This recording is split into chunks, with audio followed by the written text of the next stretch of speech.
From CBS News Bay Area, this is the Morning Edition. Good morning and thanks for starting your day with us. Today is Saturday, July 12th. I'm Max Darrow. Here's what we've got at the top of the rundown. All 7 people killed in the explosion at a fireworks warehouse in Yolo County have now been identified. 4 of them are from the Bay Area. Jesus Ramos and his older brother Johnny from San Pablo both died in the blast. So did Neil Lee and Christopher Bachog from San Francisco. The state fire marshal is now leading the investigation into last Tuesday's explosion. Trash continues to pile up on the streets of several cities as a work stoppage causes a backlog in pickups by the company Republic Services. Today marks 5 days since about 600 workers walked off the job in multiple Bay Area cities. They're standing in solidarity with 40 striking employees in Stockton. Some relief is on the way. City of Fremont, for example, is making it a priority to pick up any garbage off the street today and on Sunday. And in a few hours, more than 50 people will rappel 150 feet down the Westin St. Francis Hotel in San Francisco. The daring stunt is all for a good cause, raising money for brain aneurysm and stroke research. The main event begins at 11 o'clock in the morning at Union Square, and people can donate at their website, taafonline.org. A lot happening in the Bay Area today. Let's get right over to First Alert meteorologist Zoe Mintz. Zoe, from San Jose to the North Bay, people have different weather to expect today. Yeah, that was a good little rhyme. Your little poetry, you didn't even know it. I don't know. I love it. But yes, it really depends on locations. Those microclimates continue to be in full force. A 30-degree temperature spread today versus a 40-degree temperature spread. Okay. So, hey, we're getting a little bit more comfortable across those inland areas, but the coast is going to be very similar to what we saw yesterday. Those mid to lower 60s with cloudier conditions sticking around. Hopefully a few more peaks of sunshine, especially across our South Bay. Right now, though, temperatures are mild. They're comfortable. 60s even across our inland communities like Concord and Livermore. 50s for the rest of us, but you might notice a little bit of a haze in the sky today. You can kind of see that layer of haze on the horizon. This is our view from on top of Black Mountain. That haze is actually caused by some wildfire smoke in Northern California. Our air quality is not going to be terrible, though. Moderate category for our North Bay communities over to our inland East Bay and Santa Clara Valley. So if you're a little bit more sensitive to that particulate matter in the air, then you might want to mask up or limit your time outdoors. But honestly, again, the rest of us probably aren't even going to notice it. This is our smoke right now. And as we step out this afternoon, we aren't going to notice it getting any thicker. In fact, the onshore winds are actually going to usher away a lot of the smoke that has been sitting overhead yesterday and into today. You can see those Northern California wildfires. That's where the heaviest smoke will be. But again, for us, we really don't have all too much to worry about when it comes to the air quality. I'll let you know when our temperatures will begin to ride that roller coaster once again across the bay. All details I'll break down coming up in just a bit. Max, back to you. Thank you for that, Zoe. A Supreme Court ruling that gives cities more power to clear homeless camps is having a ripple effect in other parts of the Bay Area. Since last year's ruling, the number of homeless people at SFO and nearby BART stations has nearly doubled, creating challenges for the community. Officials say San Francisco's tough crackdown pushed many to these neighboring spots. The homeless presence at SFO's BART station has jumped from 222 to more than 400 people this year.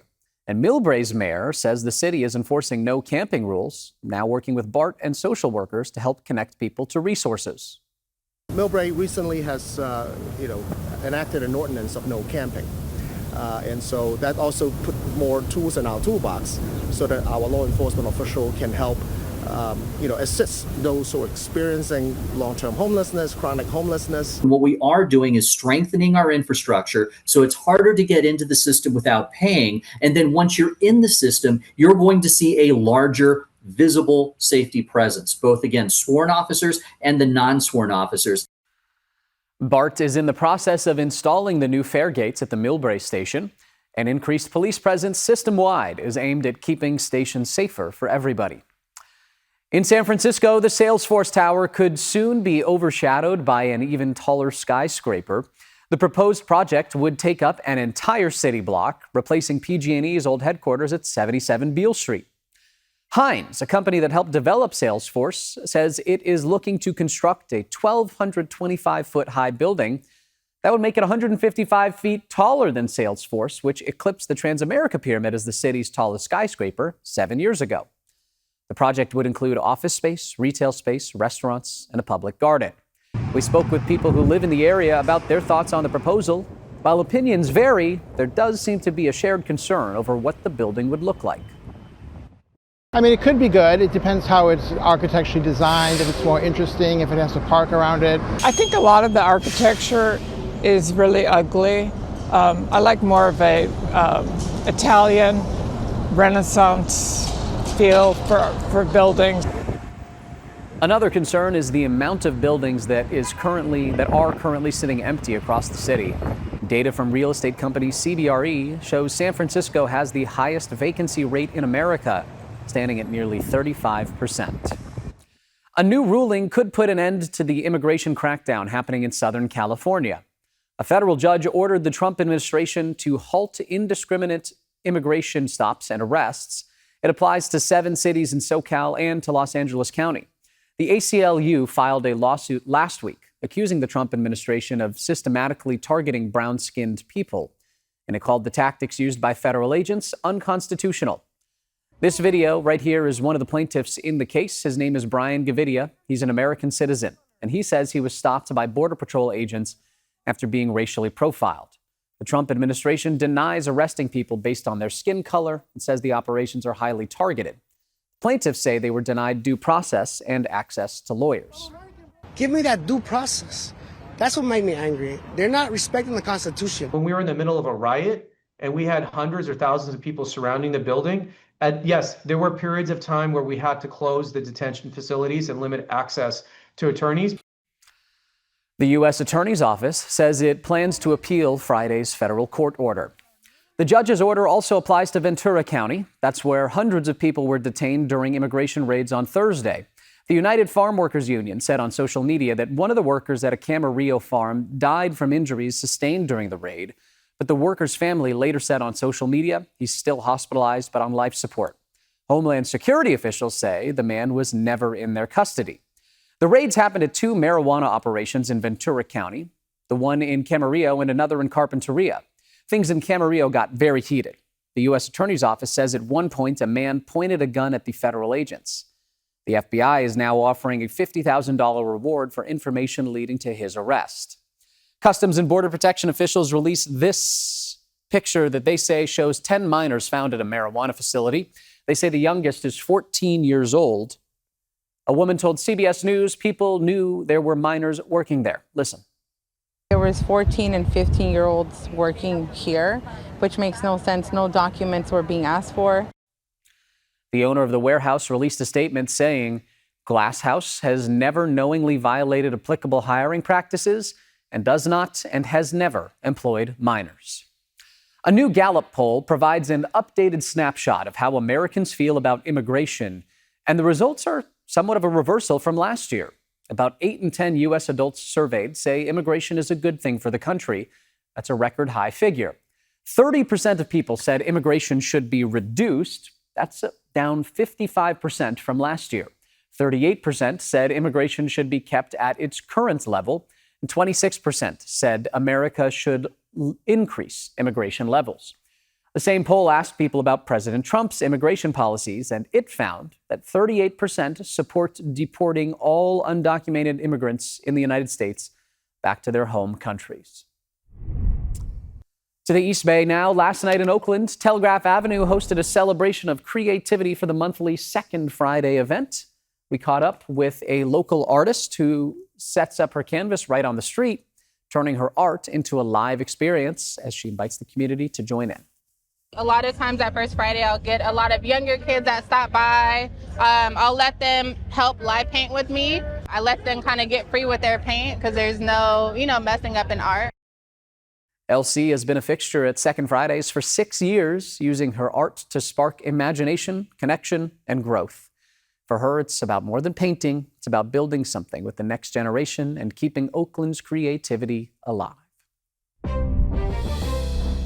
7:09 on this Saturday morning. Let's take a look at what's happening around the Bay this weekend. A little taste of Paris is coming to San Francisco.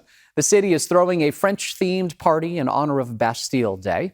You can head to Embarcadero Plaza today for the Bastille Day Festival. There will be live music, French food, and a car show.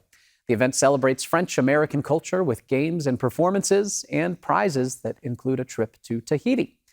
Staying in the city, you can eat your way through Chinatown today. The Craving Chinatown Festival is back. People can try signature dishes from Chinatown's restaurants and experience some of the neighborhood's culture. That goes on from 11 to 3 on Waverly Place. In the East Bay, the Temescal Street Fair takes over Telegraph in Oakland today with live music, dancing, shopping, and more. It's happening from 11 in the morning until 7 p.m. And in Sonoma, NASCAR fans, get ready. Sonoma Raceway's big weekend wraps up tomorrow with the Toyota Save Mart 350. Racing, qualifying, and fan events run through the weekend at Sears Point. Coming up, it looks like salmon, tastes like salmon, but it actually comes from a lab. We'll show you one startup solution to California's salmon shortage. Zoe. Well, there is no shortage of sunshine above the clouds early this morning, but most of us are not seeing that sunshine, unfortunately. It's kind of a hit or miss, and especially if you live across our North Bay, much thicker fog is streaming in. And I'll let you know exactly how long these foggier conditions will stick around for, how warm it's going to get this afternoon, and when a big cool down will be arriving. All things I'll break down coming up in my full forecast.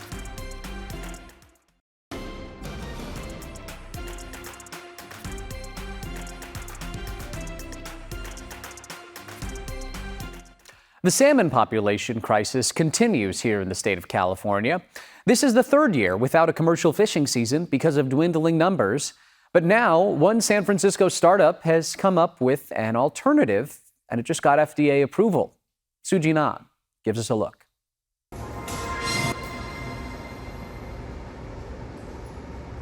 We're going to try some wild-type salmon today.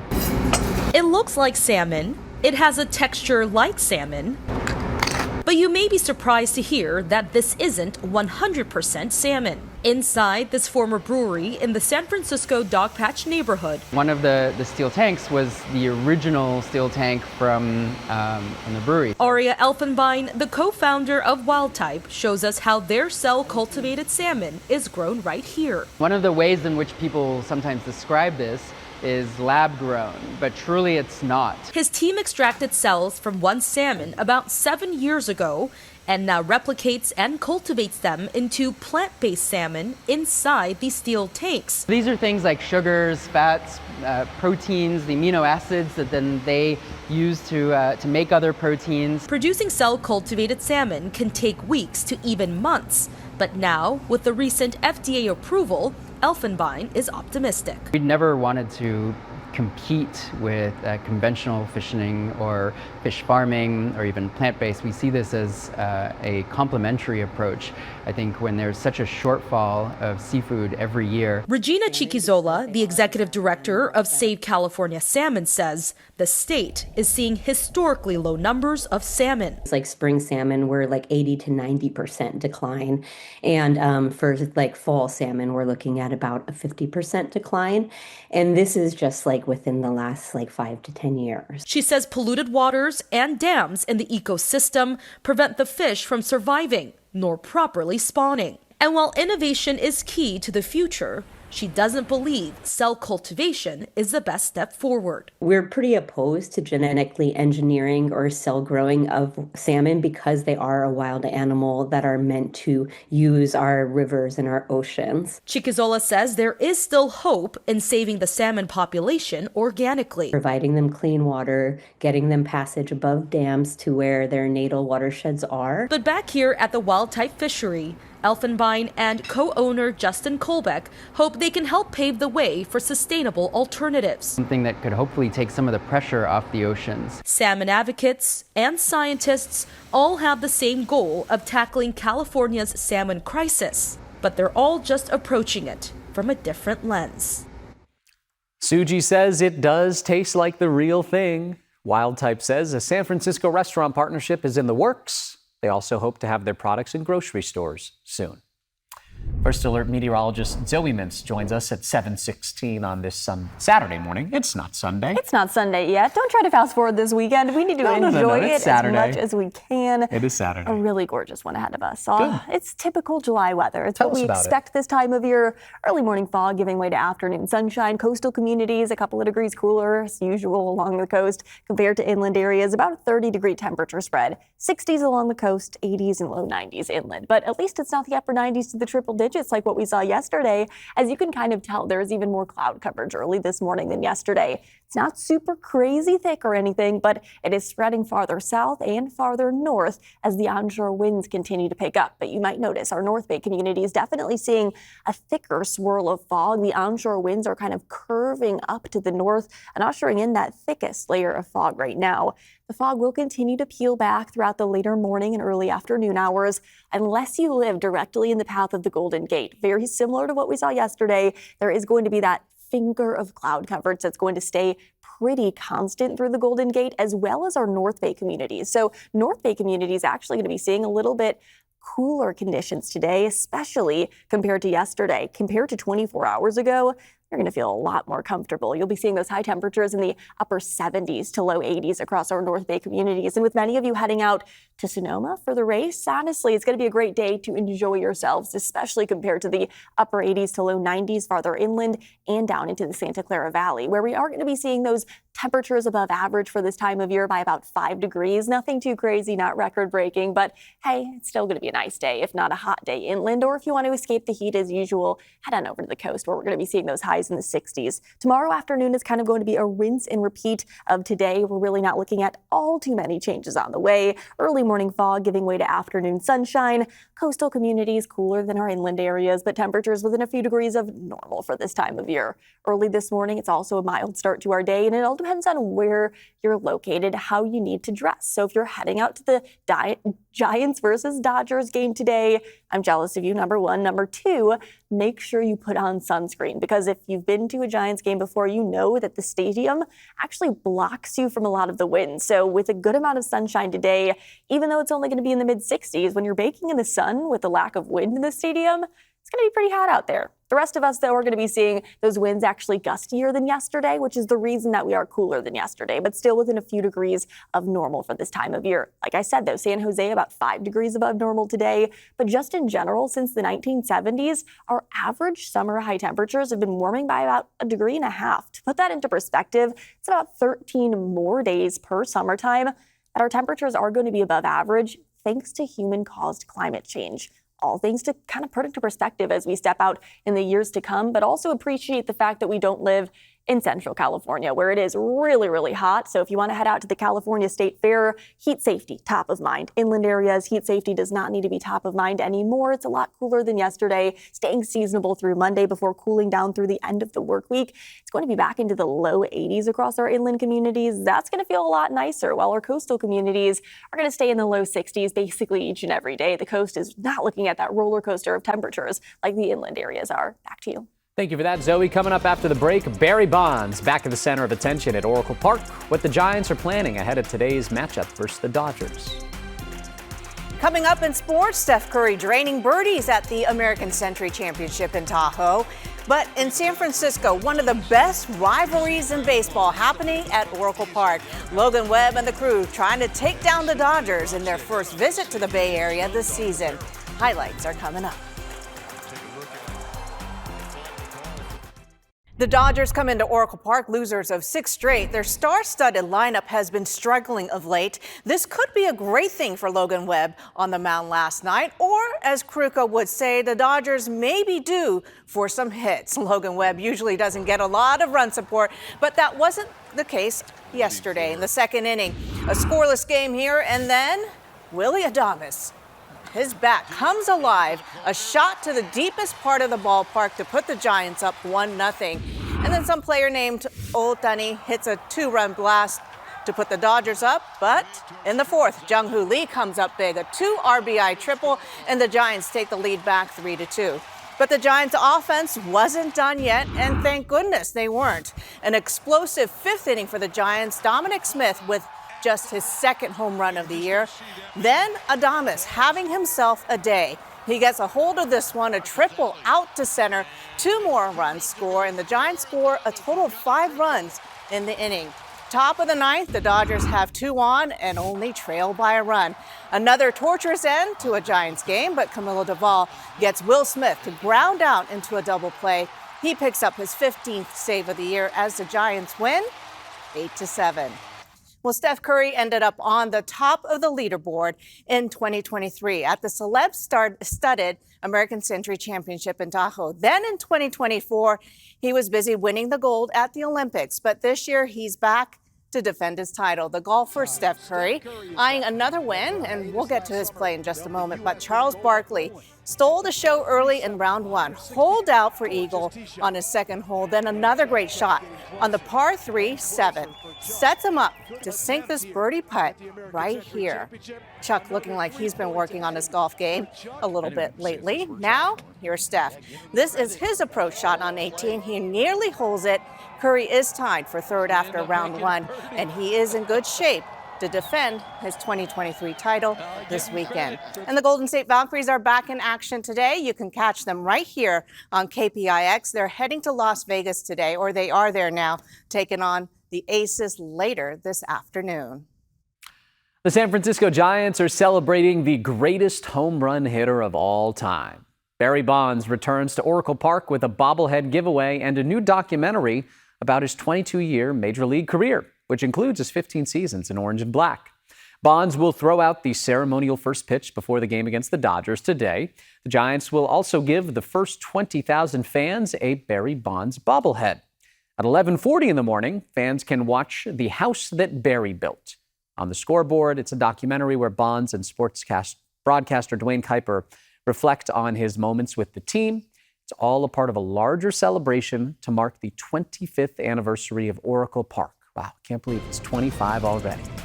Coming up, President Trump visits the Texas disaster zone where recent floods killed more than 120 people. What the president said after seeing some of the devastation himself. And laid-off workers console each other outside the State Department after more than 1,300 people lose their jobs. What the Union for the Foreign Service is saying about the potential impact. Zoe. Well, here is our view from Treasure Island. You see that little layer of fog about halfway up Salesforce, but what you also see is that sunshine reflecting directly off of Salesforce Tower. We're going to be seeing plenty of it this afternoon, but it doesn't mean it's going to be as warm as it was yesterday. We're actually going to be feeling much more comfortable heat. I'll let you know how hot it's going to get, where and when, coming up in just a bit. From CBS News Bay Area, this is the Morning Edition. Welcome back. It is 7:30 in the morning on this Saturday. Thanks for joining us. I'm Max Darrow. Zoe, we just had that live look at, I think it was from our Treasure Island camera that showed the layer of fog. It was like a fight between the sunshine and the fog. What's going to happen today? I'm watching with bated breath. Well, in San Francisco, we'll be seeing a lot of sunshine, which is really great news. But there is some really cool phenomenon that I have to show you all early this morning. Our time-lapse video. It's one of the coolest I've seen in a while that doesn't include the sunrise. First and foremost, you can see Sutro Tower peeking its little head up above the clouds. You can also see just at the top right below the banner, the nearly full moon that's going to continue to set. But my favorite thing is what's called a glory. This little area, it's a little circle right there of a rainbow that is directly ahead of the camera on top of Salesforce Tower. So basically it happens when the sun is directly behind the camera, and look at that glory. You can see that little circle of rainbow continuing to follow where the camera is, directly behind the sunshine. It's also what's known as a pilot's glory. If you've ever been in a plane up high in the sky, same exact kind of phenomenon. Really interesting that we can just see that from looking on top of our Salesforce Tower camera. Right now, temperatures are pretty mild out there, and by the afternoon hours, we are going to be warming up to more seasonable conditions. So if you have any outdoor plans today, it is going to be much more comfortable inland compared to yesterday. Still upper 80s to low 90s from our inland East Bay communities down into the Santa Clara Valley means heat safety still a priority, but I'll let you know when even cooler weather will arrive for everybody coming up in just a bit. Back to you, Max. Thank you for that, Zoe. President Trump and First Lady Melania Trump promised support for flood victims in Central Texas as they toured the devastation on Friday. Texas officials say more than 120 people died in the flooding, and the search for victims continues. As CBS News' Wendy Gillette tells us, the president deflected questions about the emergency response. Music, flowers, and candles brought a community together at a vigil in Kerr County, Texas, where survivors recounted their harrowing stories. I held on for a couple hours in a tree. And tears were shed for those killed or missing, their pictures lining a fence. You weep about the kids and just like the parents and what they are going through. A week after the floods, the wrenching search is still ongoing for more than 170 people, with over 2,100 involved in the rescue effort. There's really no place to walk on the riverbanks, so you're sliding up and down, you're holding branches to keep out of the water. President Trump and the First Lady visited the area Friday, meeting with first responders and taking photos with them. I've never seen anything like it. I've seen a lot of bad ones. I've gone to a lot of hurricanes, a lot of tornadoes. I've never seen anything like this. He bristled when asked about a lack of warning as the water rose. Only a very evil person would ask a question like that. Texas Governor Greg Abbott says a disaster warning system is in the works. We are going to put together in a session beginning in 10 days the abilities to ensure better preparation, better alerts, so that people will not be surprised like they were this time. No survivors have been rescued in Kerr County since the day of the floods. More than 1,300 State Department employees lost their jobs on Friday as a part of a sweeping Trump administration overhaul. In Washington, crowds gathered to applaud and embrace State Department workers after the mass layoffs. More than 1,100 civil service and 200 foreign service staff lost their jobs. Administration officials say they're cutting non-essential roles, but critics, including former diplomats and lawmakers, warn this weakens U.S. diplomacy during global crises. Some call the move illegal and even politically motivated. This is devastating.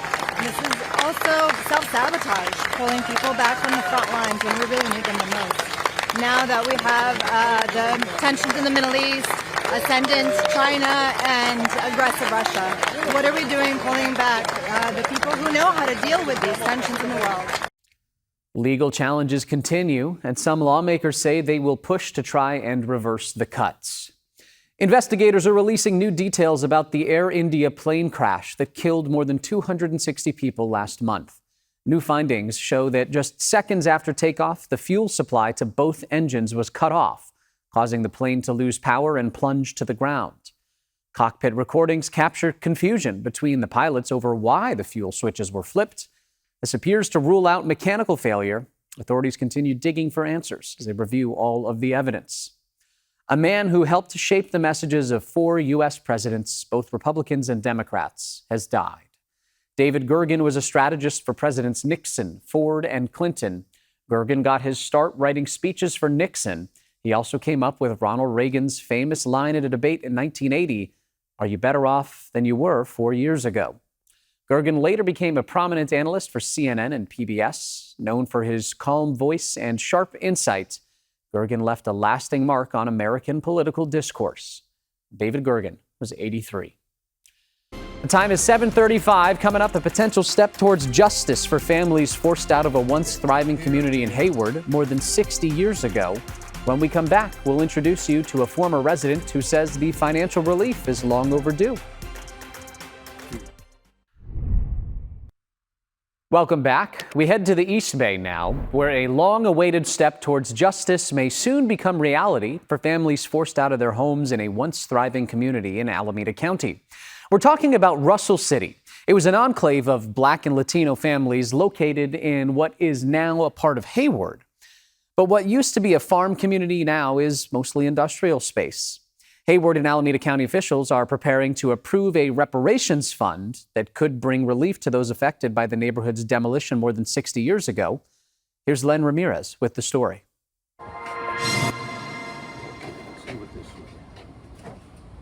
James Knowles holds a map of Russell City, but it doesn't just show the geographic location. It documents who and where the hundreds of Black, Latino, and immigrant families lived, including the Knowles family. This was a cousin that lived right next door. Russell City once stood as a symbol of resilience and community until it was wiped off the map in the 1960s. I'm still kind of ticked off about it, yes. James says his family owned 2 properties. One was their home and the other an auto repair shop his father ran. His family lost both when, in the name of urban development, Russell City was bulldozed to make way for an industrial park. Residents were forcibly removed, many given little compensation, if any, in wiping out family finances. I had to pay for my own college education. I went in debt. But at that time, like I said, I had to start working at $14.50 just to make ends meet and to get things that I needed. Whereas others didn't have to do that. They had, like I said, generational wealth that passed on from grandparents to parents to kids and to their kids. Now, after decades of advocacy, the Alameda County Board of Supervisors in the city of Hayward are expected to approve a $900,000 reparations fund. The money would go directly to surviving families of Russell City. We want to try to correct an injustice that was done in the past. And then as a result of that injustice, not just has it impacted people emotionally and mentally, but it's had a financial impact on them because they were never compensated for that loss. Supervisor Nate Miley's office is adding $250,000 to the fund, and Supervisor Elisa Marquez's office is adding $400,000. And obviously we will never be able to provide enough compensation to totally repair the harm. And this is greater than being symbolic because it will be a cash payment to individuals that qualify. Knowles says the loss devastated his family both emotionally and financially. His father never reopened his shop, and his parents split partially over the financial stress they endured. But he's glad something is finally happening. It's a start. It's a huge start. It also means that the powers to be now want to make amends for what was done in the past, which is a blessing. Supporters say the fund comes at a crucial time. Many of the original Russell City residents are now elderly or have already passed away. James left Russell City as a young teenager and is now in his 70s. And for him, it's not just about the past, it's about the legacy he hopes the reparations effort will leave behind. Hayward officials say the task force is still putting together details, including the size of each payment and the final eligibility requirements. That will all be announced at a later date. Coming up after the break, reimagining the criminal justice system. We'll introduce you to the former prosecutor now working to help the very people she once worked to put behind bars. And we'll take you to a celebration as a new thrill ride launches on San Francisco Bay.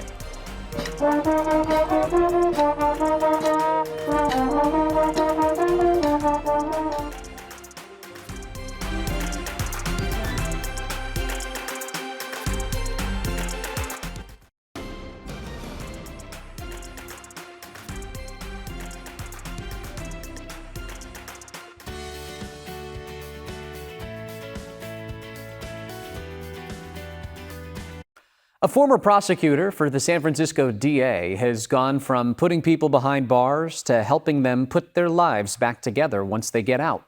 Sharon Chin introduces us to this week's CBS News Bay Area Icon Award winner. Oh, I love that. Former prosecutor Hillary Blount says she gained a fresh understanding of the transformation that can happen in prison when she visited San Quentin. And I met so many men that just seemed that they'd be better in our community giving back than languishing and wasting away in prison. Hillary learned the people she met had served years for their crimes, but still had decades left in their sentence. And that didn't seem right.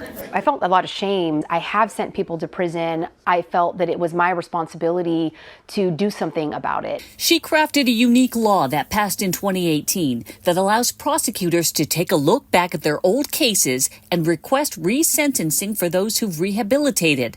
And she started the Oakland-based nonprofit For the People.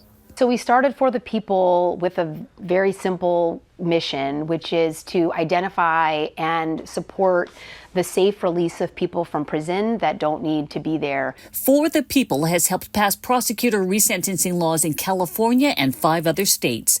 The nonprofit's worked with about 60 prosecutors around the nation to resentence more than 1,000 people. Many of those freed had served years for robbery, burglary, or 3 strikes convictions.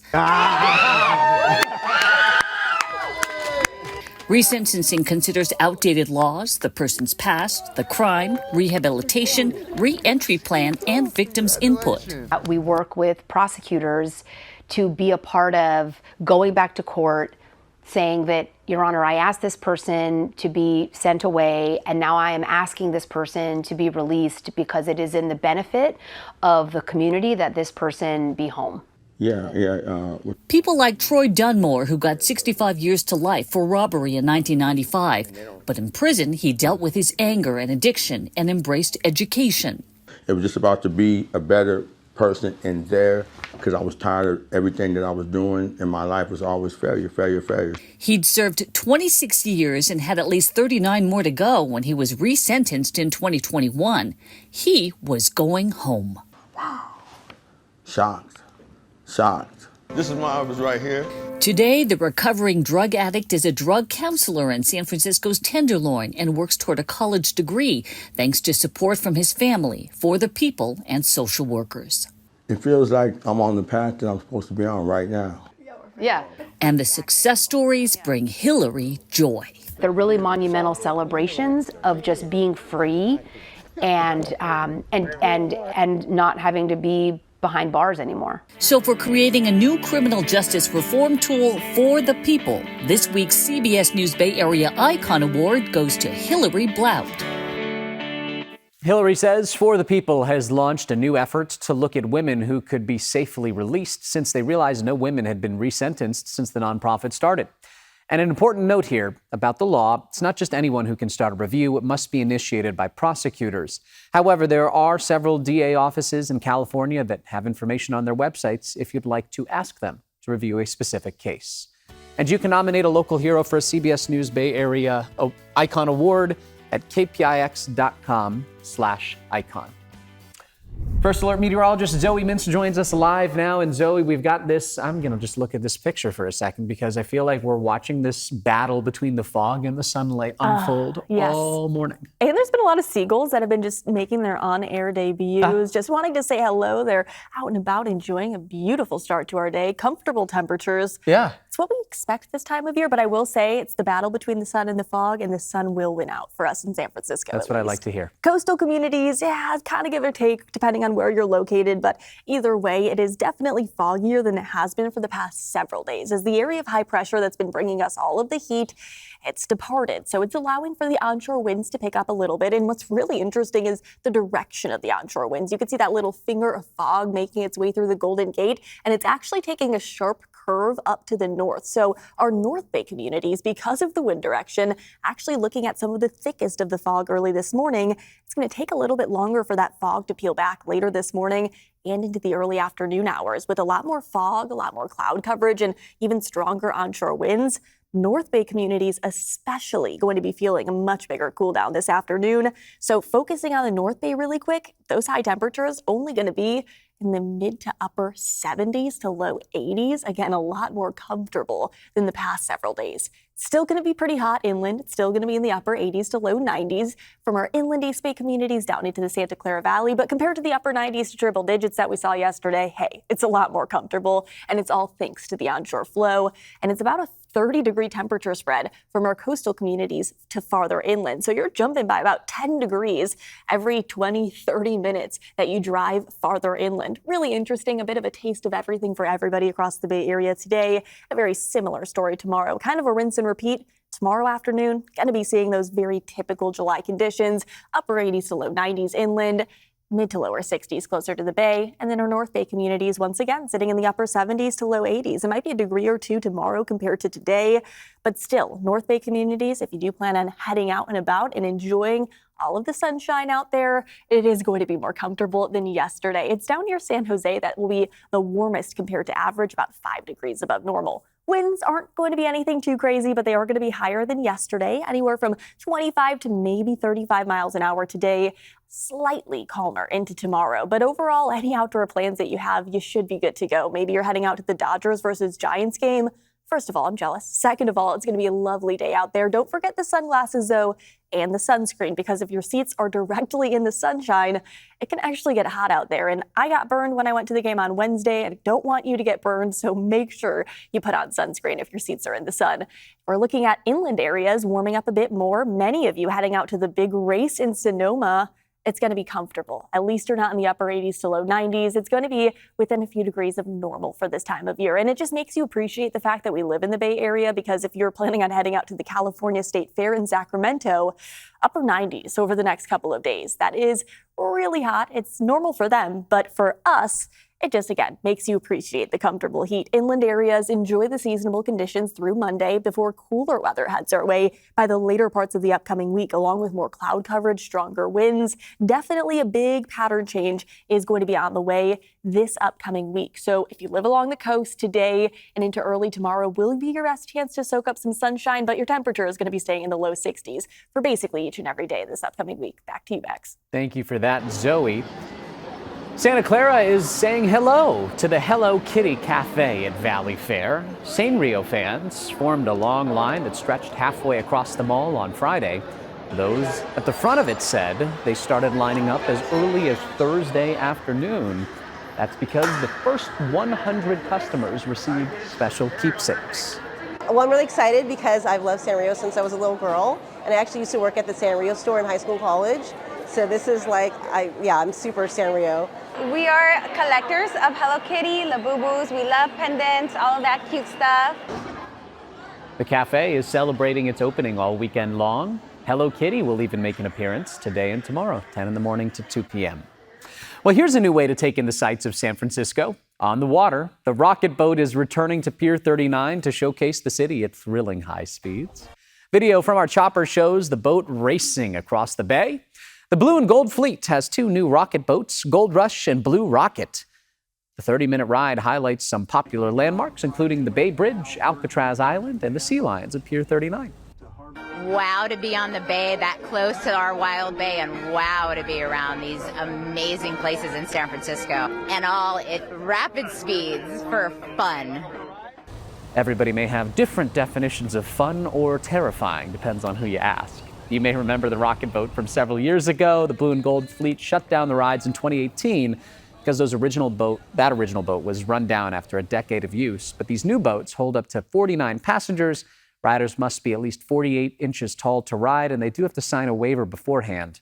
The boat departs every half hour from Pier 39. Stay with us.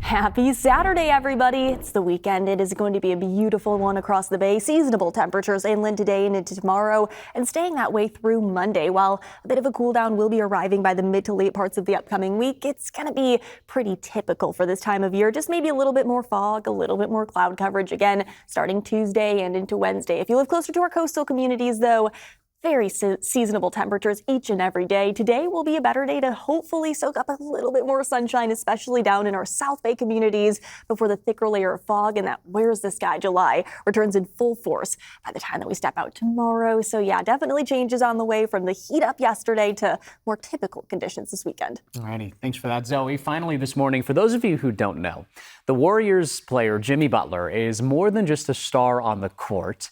He's actually a coffee connoisseur. And right now, he's doing a pop-up for his coffee brand, Big Face, in the Mission District. And the venue, Square Corner Store at Valencia and 22nd Streets. The coffees are definitely not cheap, but it's definitely also not stopping people from lining up to give it a try. There is a $10 pour-over, and if you want to try a flight, that'll cost you $100. Probably gonna get a cortado today. I know Jimmy's a big coffee guy, so excited to see his take on it. And it's always great to see players like really come up with ways to like be part of and engage with the community. We do love to see that. Butler launched his coffee brand in 2020 during the NBA COVID bubble in Orlando. At that time, he sold coffee to fellow players from his hotel room. Last year, Butler opened a store in Miami. A lot of people have been wanting to try Big Face coffee, but sometimes it's kind of tough if you're not from Miami. He also is really involved in the company, so he sources the coffee, he chooses with the branding. He's really involved in like how everything looks and the people that he works with. No word if Jimmy will be there showing up at the pop-up, but we'll be watching for that, of course. The Big Face coffee pop-up will be open for another 2 weeks. You only got 2 more weeks through July 27th to get that. So the one thing I'd love to know is if Jimmy Butler does show up to his Big Face pop-up, we've seen him and what he can do on the court and how he pulls up for a jumper, but I'd love to see if he can pull an espresso shot as well as he can pull up for a jumper. Words are hard. I My like goodness. that. Okay. Trying to get there, just not finding it. I'm picking up what you're putting down. Yeah. Can he pull an espresso shot as well as he can pull up for a J from the elbow? That's the question I want to know, and I want to try that espresso shot if he's going to do it. I think we're going to have to try it. We're going to have to go out there this afternoon and wait in that really long line, but at least the weather is going to be perfect for any outdoor activities, waiting in the line. Just grab the sunscreen, please. Don't get burned out there. Probably nice in the mission today. Exactly. All right, thanks for that, Zoe, and thanks for watching KPIX this morning. Don't forget, the news continues all day. CBS News Bay Area, we'll be back here bright and early at 6 o'clock tomorrow morning. Have a great Saturday.